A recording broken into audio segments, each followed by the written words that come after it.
Good morning. My name is Zati Gupta and you're watching my YouTube channel Education for Kids. Today our chapter is from book Our Word Then and Now, History Chapter 1, Class 7, The Medieval Period.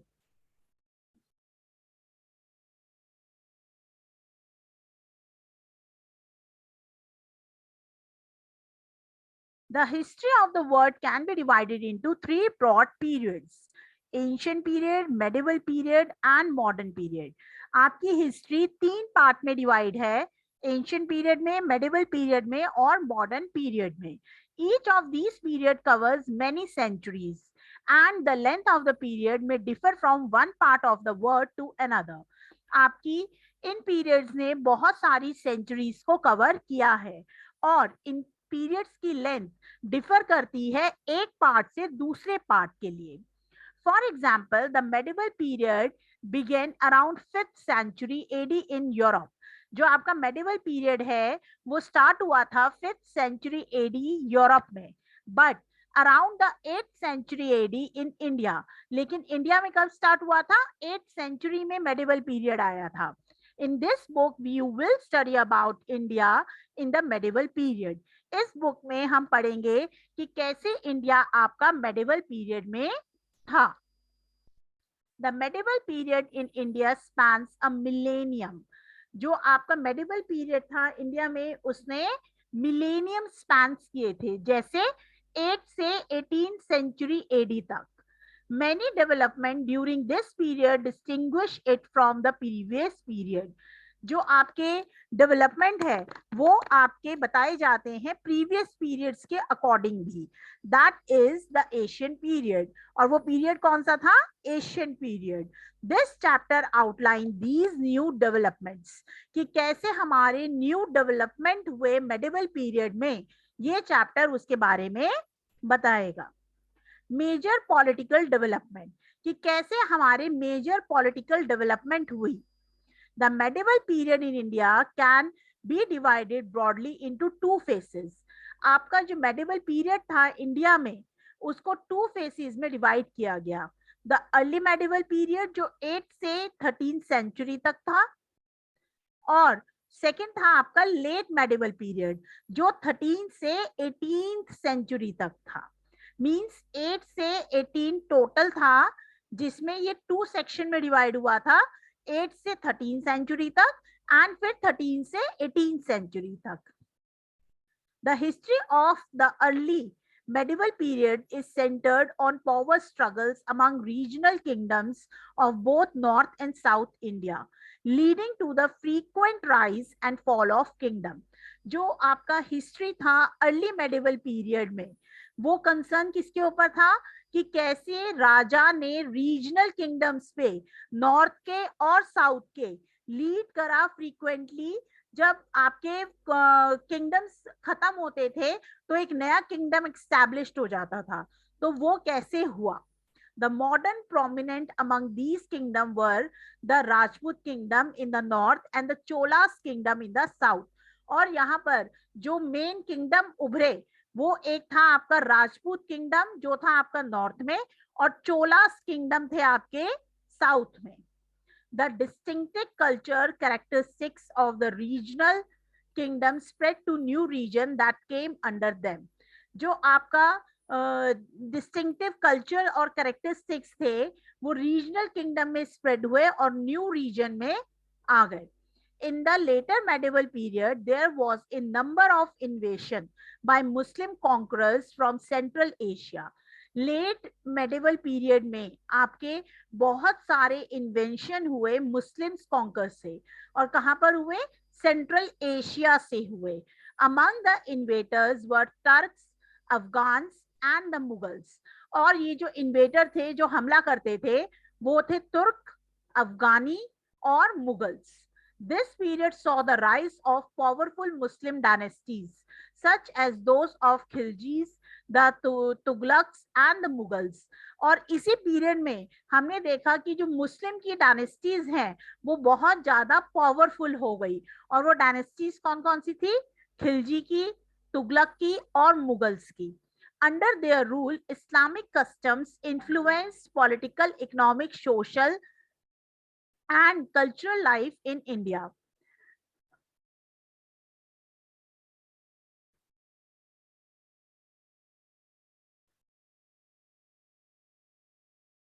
Islamic custom influenced हुआ था political से, economic से, social से और cultural life India से. This led to the growth of a unique Indo Islamic culture.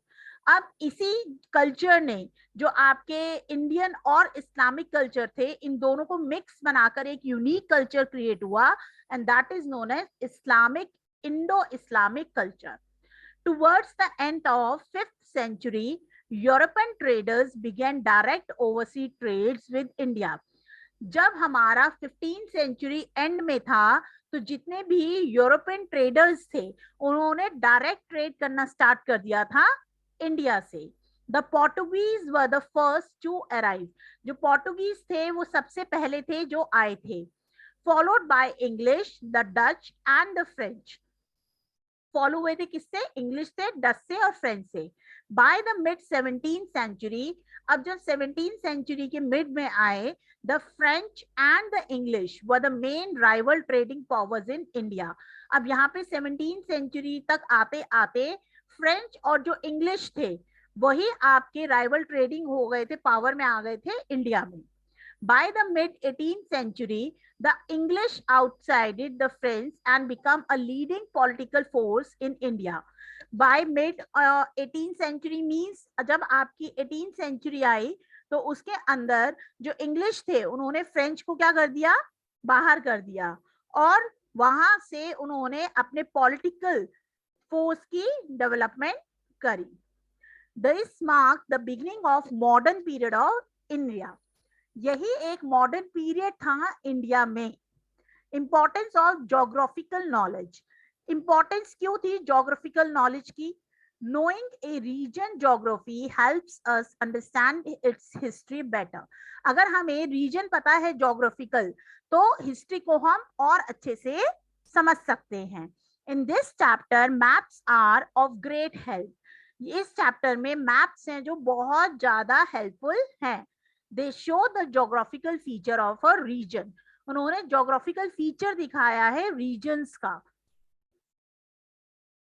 Like see here, मुलियाबार है आपका, और मालवा के प्लेट्यूज हैं यहाँ पर. मालवा है आपका. Some places name used in medieval India.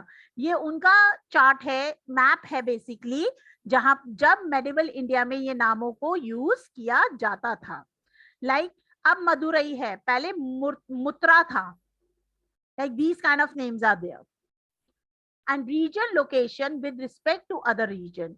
और कैसे उसमें कैसे बताया था कि एक रीजन को वो ऐसे अच्छे से बताते थे और दूसरे रीजन को भी अच्छे से बताते थे.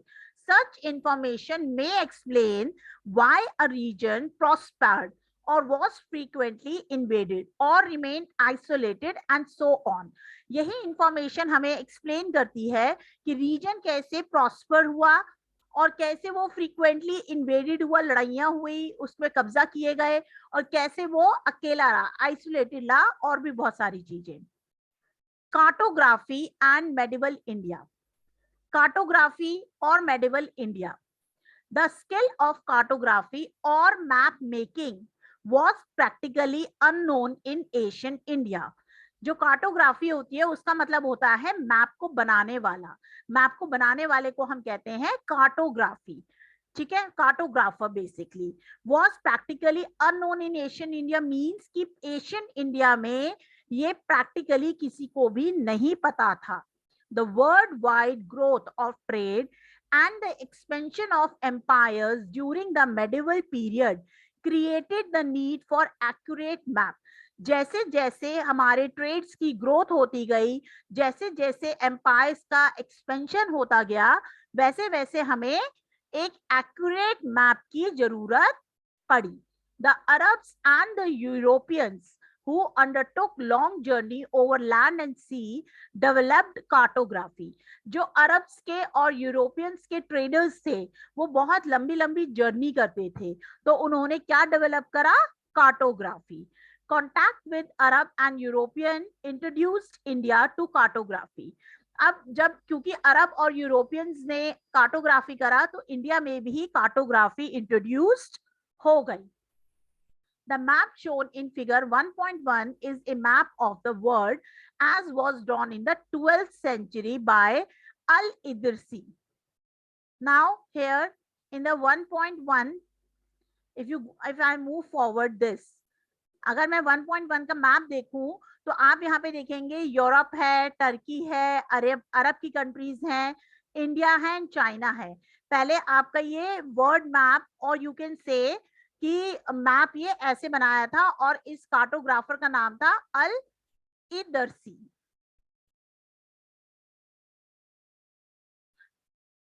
अ कार्टोग्राफर फ्रॉम मोरक्को, और ये कहाँ का था? मोरक्को का, जिसने आपका मैप बनाया था 12th सेंचुरी में.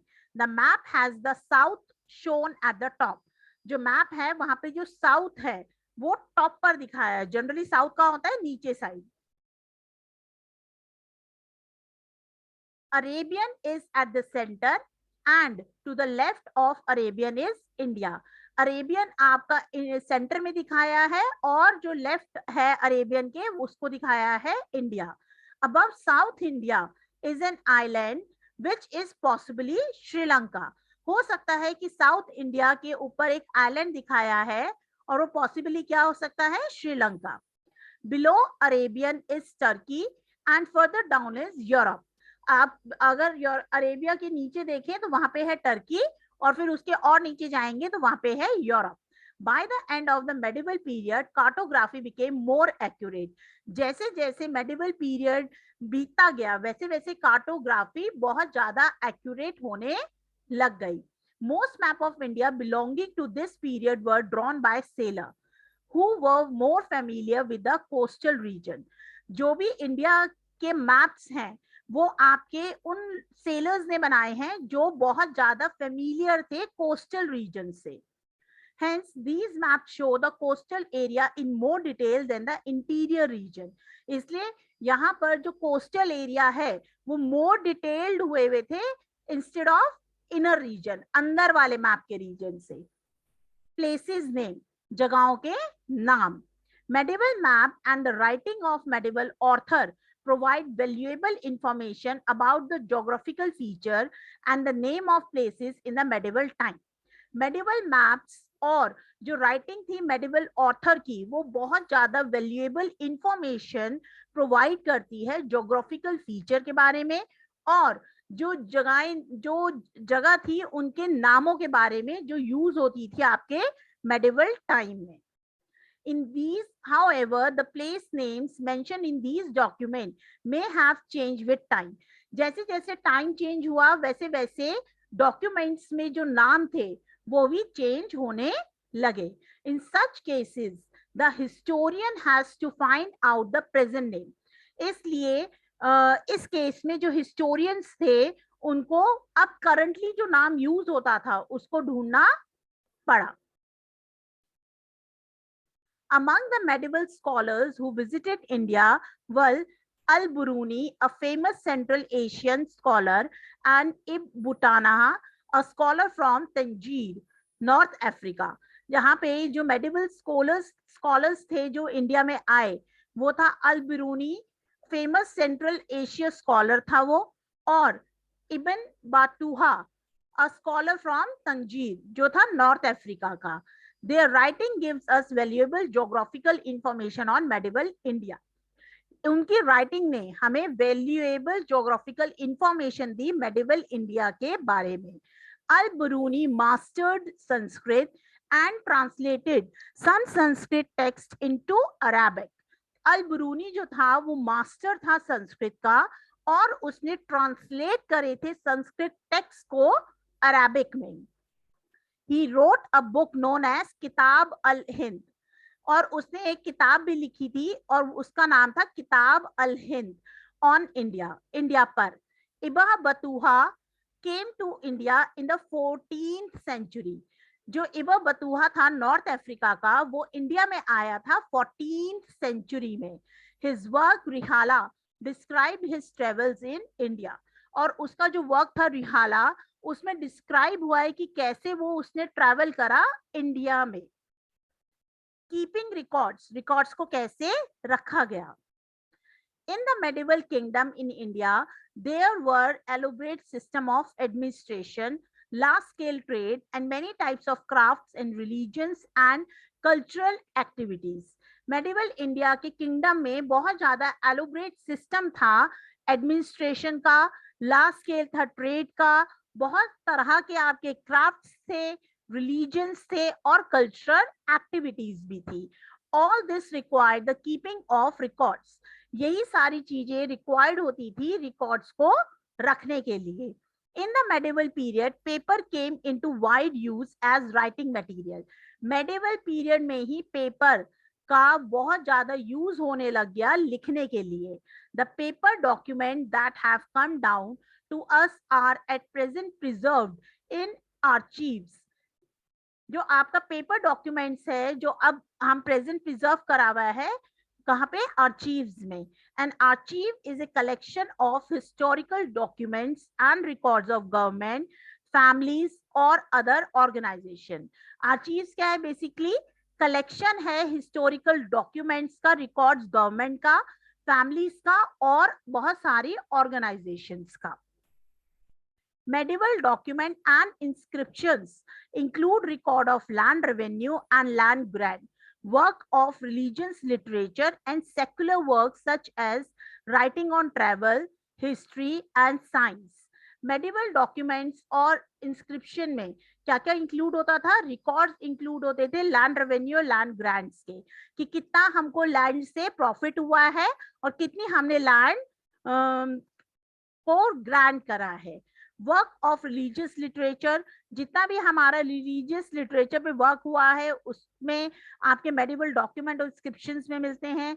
सेक्युलर वर्क्स जैसे राइटिंग हमारा ट्रैवल पे, हिस्ट्री पे और साइंस पे. Most of the historical work are prashasti और eulogies which are writing praising somebody, usually a ruler.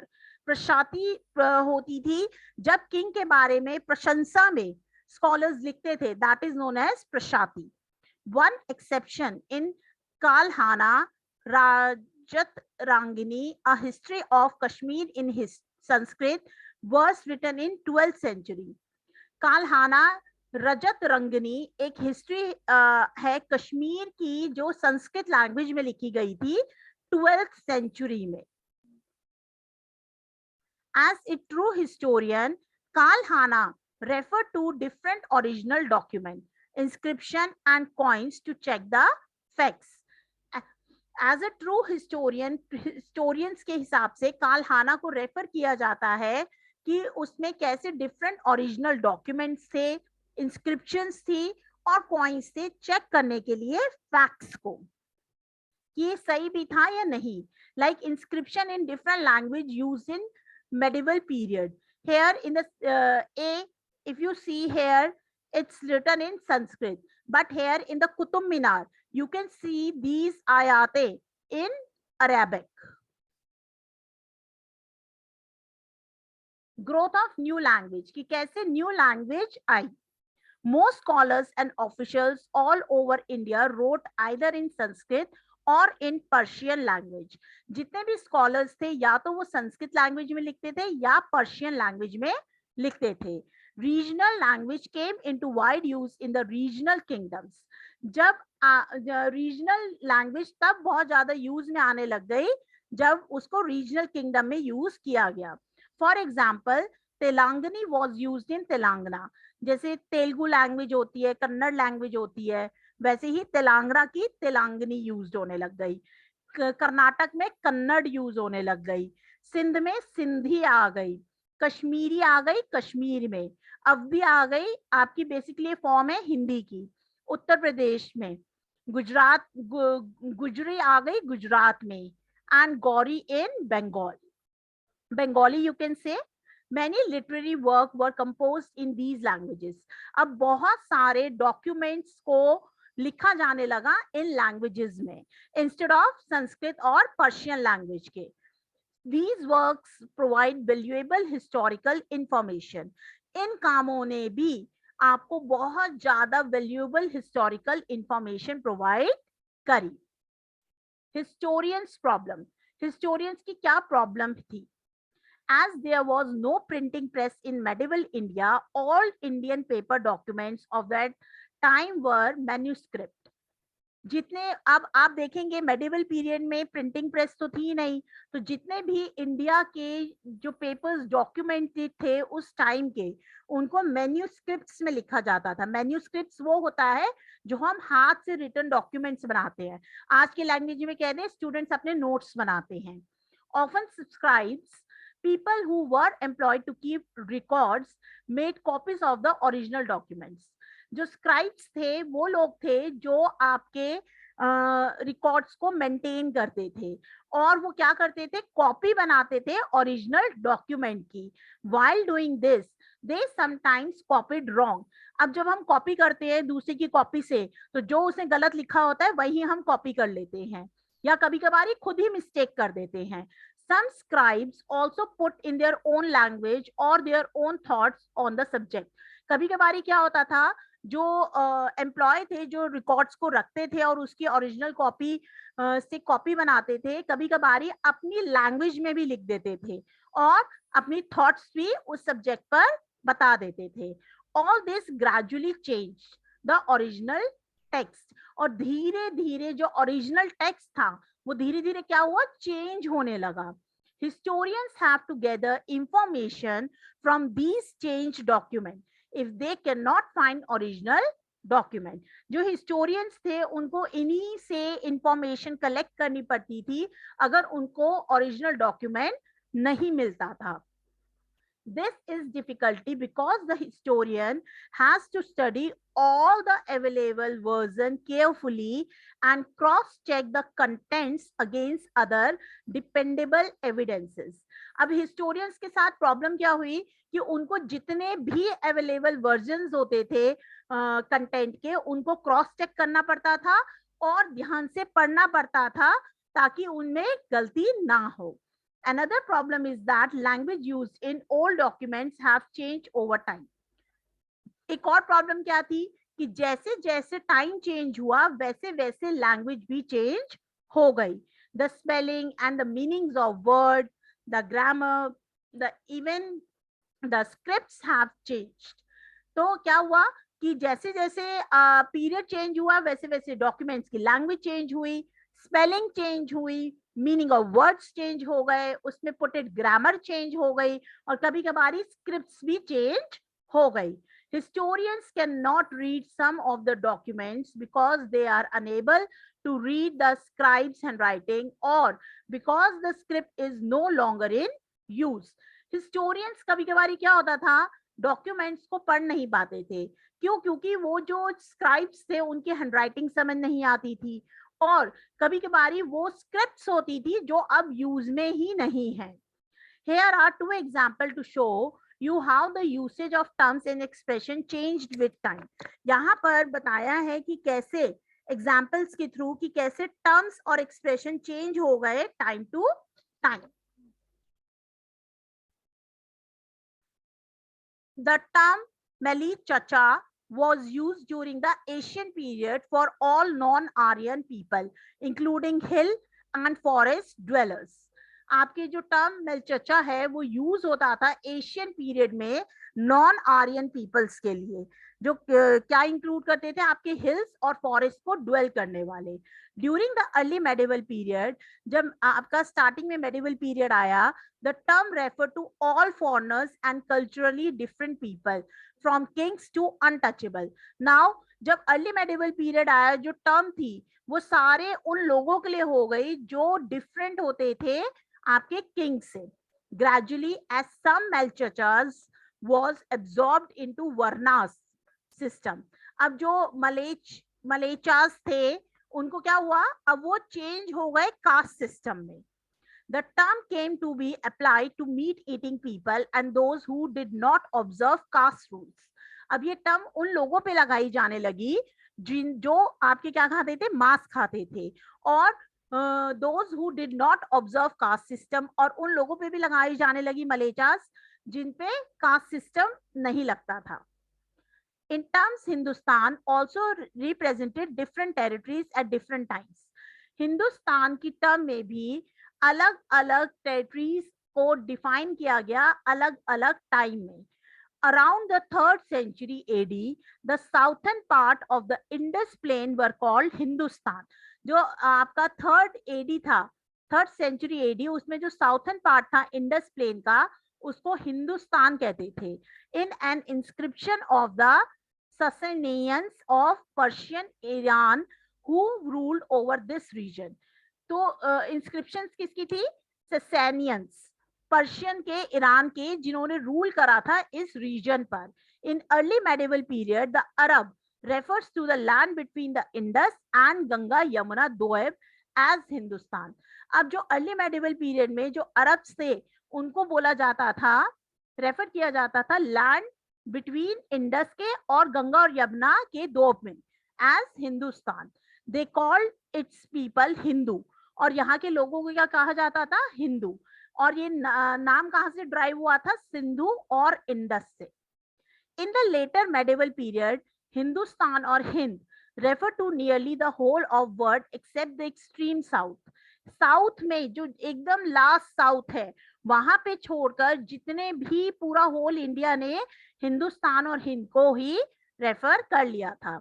Today the country India as we know it is called Hindustan. आज भी जो कंट्री है इंडिया उसको हम क्या कहते हैं? Hindustan. New social and political group. कैसे सोशल और पॉलिटिकल ग्रुप नया बना? During the medieval period many new social groups emerged. बहुत सारे सोशल ग्रुप्स इकट्ठे हुए. Some of these groups also become political powerful. जब बहुत सारे ग्रुप्स इकट्ठे होंगे तो बट ऑब्वियसली वो पावरफुल हो जाएंगे. Among them were Rajput who were warrior of Rajasthan and its surrounding, the Sikh who were religion group of Punjab, the Jat of Haryana who were farmer, the Ahams of who conquered and ruled Assam, and the Maratha who were warrior of Maharashtra. तो जो राजपूत थे वो warrior थे राजस्थान के, जो Sikhs थे वो religion group था पंजाब का, जो जाट थे हरियाणा के वो फार्मर थे, जो अहोम थे वो कॉन्कर्ड थे और उसने रूल करा था असम पे, और जो मराठा थे वो वॉरियर थे महाराष्ट्र के. Many new social group were absorbed into the caste system. और बहुत सारे social groups को caste system में डाल दिया गया. For example, the Rajput who always wanted to be heroic and noble got Kshatriya caste status. जो आपके राजपूत थे जो हमेशा ही माने जाते थे लड़ाकू हैं और हीरोइक हैं, तो उनको क्या बोला? क्षत्रिय, वॉरियर. जो क्षत्रिय लोग होते थे वो वॉरियर होते थे जो लड़ते थे युद्ध में. which the expansion of agriculture and trade, wealthy land owners and traders acquire high social status. जैसे जैसे एक्सपेंशन होता गया वैसे वैसे एग्रीकल्चर और ट्रेडर जो बहुत ज्यादा वेल्दी लैंड ओनर्स थे जिनकी खुद की जमीनें थी और जो ट्रेडर एक्वायर करते थे वो हाईली सोशल स्टेटस मेंटेन करने लग गए. With agriculture expansion forest dwellers, tribal herders and even some outcasts took to civilization and were absorbed into शूद्र कास्ट. अब जो एग्रीकल्चर थे जैसे जैसे एग्रीकल्चर एक्सपेंड हुआ वैसे वैसे फॉरेस्ट के ड्वेलर्स, ट्राइबल्स, हर्डर्स मतलब जो जंगलों में घुमाने लेके जाते हैं जानवरों को, एंड इवन सम आउटकास्ट, जो भी आउटकास्ट लोग थे, सिविलाइजेशन थी, उनको हमने डाल दिया शूद्र कास्ट में. Some people took to new profession beside their traditional one. कुछ लोगों ने जो ट्रेडिशनल उनका काम था उसके अलावा एक नया प्रोफेशन कर लिया. For instance, though Brahmins were the highest caste, some Brahman entered low caste profession like agriculture, trade and craft. जो ब्राह्मण थे वो हाई कास्ट के माने जाते थे, लेकिन उसमें से भी कुछ लोग जो ब्राह्मण थे उनको लो कास्ट प्रोफेशन करा उन्होंने, जैसे एग्रीकल्चर, ट्रेड और क्राफ्ट का। Now jatis, the growth of new profession gave rise to a large number of sub caste called jati. अब जब नए नए प्रोफेशन ग्रो हो गए तो वहां पर सब कास्ट होने लग गए और उनको हमने नाम दे दिया जातियों का। अ जाति consist of people who were in the same profession. जाति उन लोगों को कंसिस्ट करती है जो सेम प्रोफेशन में है। जैसे ब्राह्मण है तो ब्राह्मण ब्राह्मण में है तो ब्राह्मण जाति है। अगर क्षत्रिय है तो मतलब वो वॉरियर होगा, like these kind of jati. Prominent among the jatis that emerged were Kayastha, a subcaste of subscribes. तो कायस्थ वो लोग थे जो सबकास्ट थे, किसके? सबस्क्राइब्स के, जो रिकॉर्ड्स को मेंटेन करते थे और ओरिजिनल कॉपी से दूसरी कॉपी बनाते थे। The Kayastha rose to prominence because record keeping had become an important profession. Kayastha इसलिए ज्यादा रोज हो गया क्योंकि रिकॉर्ड को रखना और रिकॉर्ड को रखना एक इम्पोर्टेंट प्रोफेशन बन गया था। The jatis had their own rules and regulation. जातिस की खुद के रूल्स और रेगुलेशन होते थे, एडमिनिस्ट्रेटेड बाय एल्डर्स। और वो किसके थ्रू एडमिनिस्ट्रेटेड होते थे? अपने बड़ों के through. Besides, all the jatis had to follow the civics rule of local government bodies of village and towns. इसके अलावा भी जातिस को जो भी आपके लोकल गवर्नमेंट बॉडीज थे विलेज और टाउन में, उसके हिसाब से रूल्स फॉलो करने पड़ते थे। इंट्रैक्शन विद फॉरेनर्स, कि कैसे इंट्रैक्शन हुआ हमारा फॉरेनर्स से। Many foreign traders settled in the prosperous cities which grew along India long coastline and northwestern border. बहुत सारे जो फॉरेन ट्रेडर्स थे वो सेटल हो गए आपके इंडिया में लॉन्ग कोस्टल लाइंस के उधर और नॉर्थ वेस्टर्न बॉर्डर के उधर। They brought along their religious beliefs, social custom, crafts, technology and even fruits and vegetables. अब जब वो वहां पे सेटल हो गए तो वो क्या क्या ले आए अपने साथ? रिलीजन्स के बिलीव्स ले आए, सोशल कस्टम्स लाए, क्राफ्ट्स लाए अपने देश के, टेक्नोलॉजी लाए और फ्रूट्स और वेजिटेबल्स भी लाए। For instance, India was introduce to China sericulture and litchis and the Persian water wheel. अब इंडिया ने क्या करा? इंट्रोड्यूस करा Chinese sericulture, silk production. Silk worm से जो सिल्क प्रोडक्शन होता है इंडिया में वो बहुत ज्यादा सिल्क ट्रेड स्टार्ट हुआ। And litchis and the Persian water wheel also. The Turk brought plums. Turks क्या लेकर आए? तुर्क जो थे वो क्या लेकर आए? प्लम लेकर आए, पीच लेकर आए, एप्रिकॉट्स लाए, मेलन्स लाए, ऑरेंजेस लाए, लेमन्स लाए। और जो पोर्टुगीज थे वो क्या क्या लेकर आए थे? पटाटो लाए, टोमेटोज लाए और चिलीज लाए इंडिया में। ओल्ड एंड न्यू रिलीजन, कि कैसे नया और पुराना religion. Hinduism went through some changes in the medieval period. Hinduism कुछ कुछ चेंज आया मेडिवल पीरियड में। New deities came to be worship. अब नई नए भगवानों को भी पूजा जाने लगा। The absorption of some tribal and the forest group into Hindu society brought some tribal idea of worship into Hinduism. जब हमारा चेंज हो रहा था मेडिवल पीरियड तो कुछ ट्राइब्स और फॉरेस्ट के ग्रुप्स भी आपके हिंदू की सोसाइटी में लाए गए जिन्होंने ट्राइब्स को आइडिया दिया वर्शिप करने का हिंदुइज्म में। Building temples to their god and goddess become an important activity among Hindu rulers. Hindu rulers क्या करते थे? गॉड और गॉडेस की क्या बनाते थे? टेम्पल्स बनाने लग गए। The deities worshipped in these temples often represented the quality that an idol ruler was expected to have. अब डिटीज जो वर्शिप होती थी टेम्पल में उनको एक क्वालिटी से रिप्रेजेंट करना जाने लगा जो रूलर्स की एक्सपेक्टेशन थी। Rulers also patronized learned Brahmins and granted them tax-free land.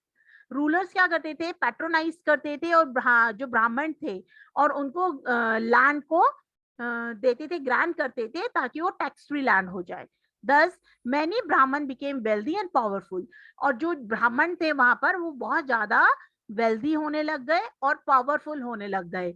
They use their power to make the caste rule and religions norm very rigid.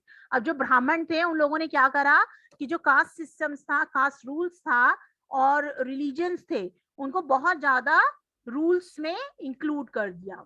Islam. Islam, the region of Muslims, arose in Arabian in the 7th century AD. इस्लाम जो reason था Muslims का वो arrows हुआ Arab country में 7th century में.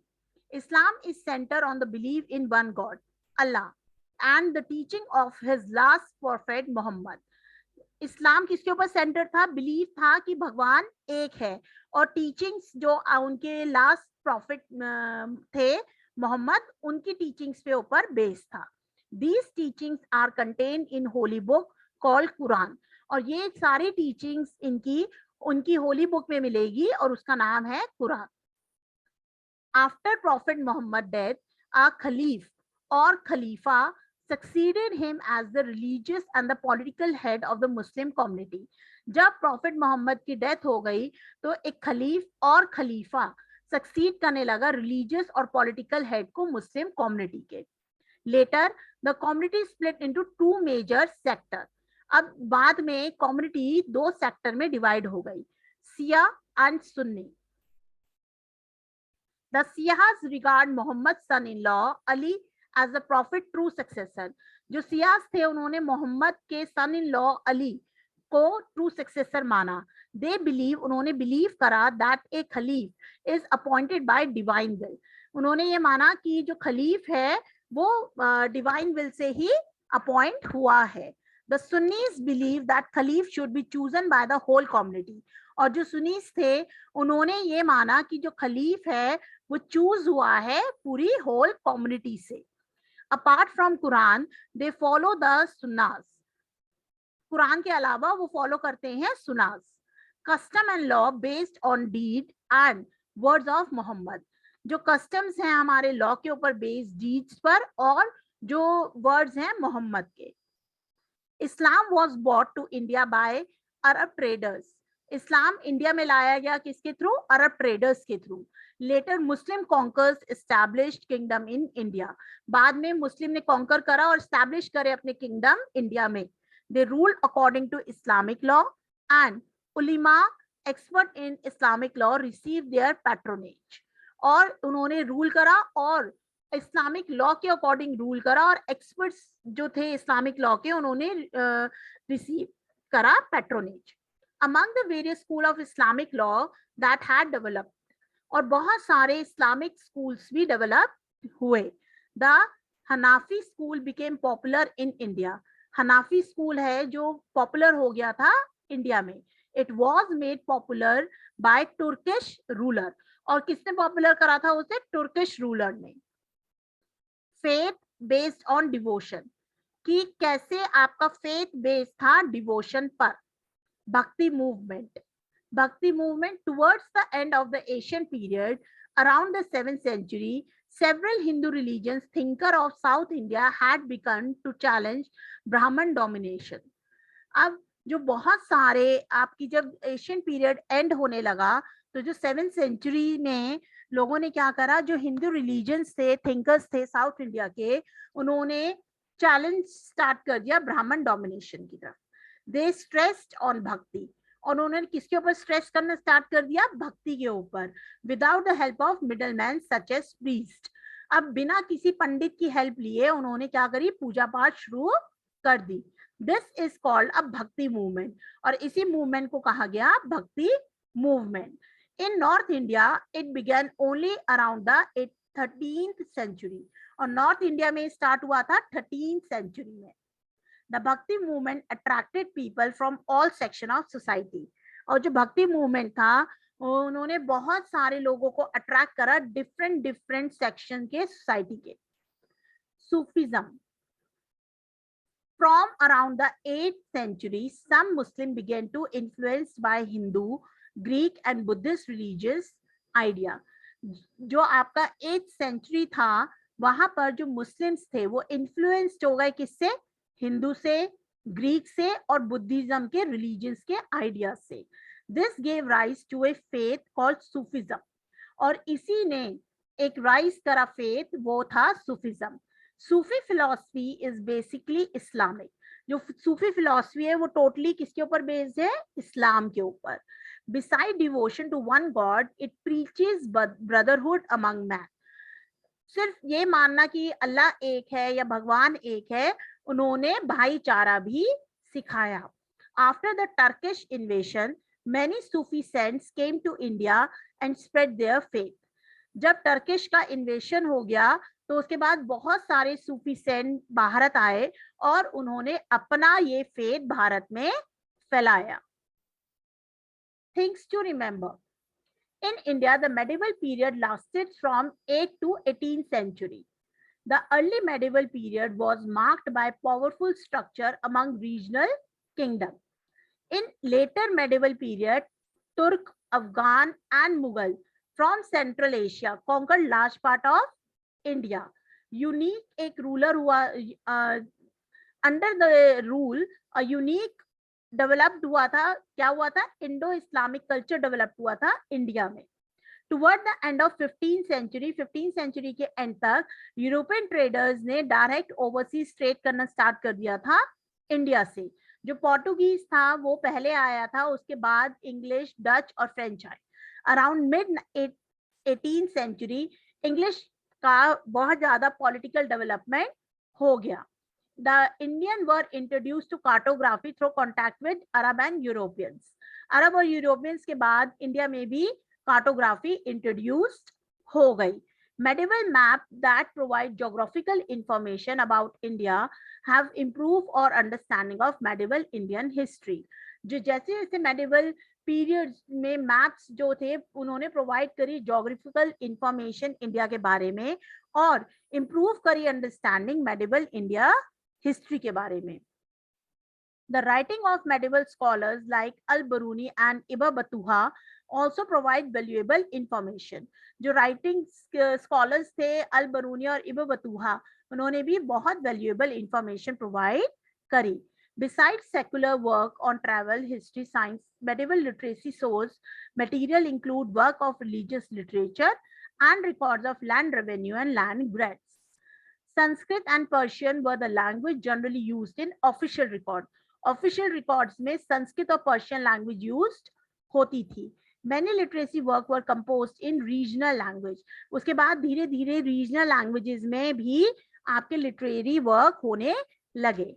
Many new social group emerged. बहुत सारे social groups emerged हुए. राजपूत, सिख, जाट, अहोम्स, मराठा पॉलिटिकल पावरफुल हो गए. Many new social group were absorbed into caste system. जैसे जैसे नए नए ग्रुप्स आते गए वैसे वैसे कास्ट सिस्टम आ गया. Some people took to new profession beside their traditional one. कुछ लोगों ने नया प्रोफेशन ले लिया अपने ट्रेडिशनल प्रोफेशन की जगह और नई जातियां और सब कास्ट बेस्ड होने लग गए उनके प्रोफेशन के ऊपर. Foreign traders brought their religion, belief, social custom, craft, technology, fruits and vegetables to India. जो फॉरेनर्स थे वो क्या लेकर आए थे अपने साथ? रिलीजन, बिलीफ लाए, सोशल कस्टम लाए, क्राफ्ट लाए, टेक्नोलॉजी लाए, फ्रूट लाए, वेजिटेबल लाए इंडिया में. Hindi ruler had many temples built. जो हिंदू रूलर्स थे उन्होंने बहुत सारे टेम्पल्स को बनाया. They also granted tax free land to Brahman. जो ब्राह्मण समाज था उसमें जो राजा थे उनको एक लैंड दे देते थे टैक्स फ्री, इसलिए ब्राह्मण समाज क्या होने लग गया? वेल्दी और healthy. Some tribals India ideas of worship were integrated into Hindu religion practice. और कुछ ट्राइबल्स आइडिया भी वर्शिप होने लग गए हिंदू रिलीजन प्रैक्टिस में. If you like the way as I am teaching, so like it and subscribe my YouTube channel Education for Kids. Thank you so much.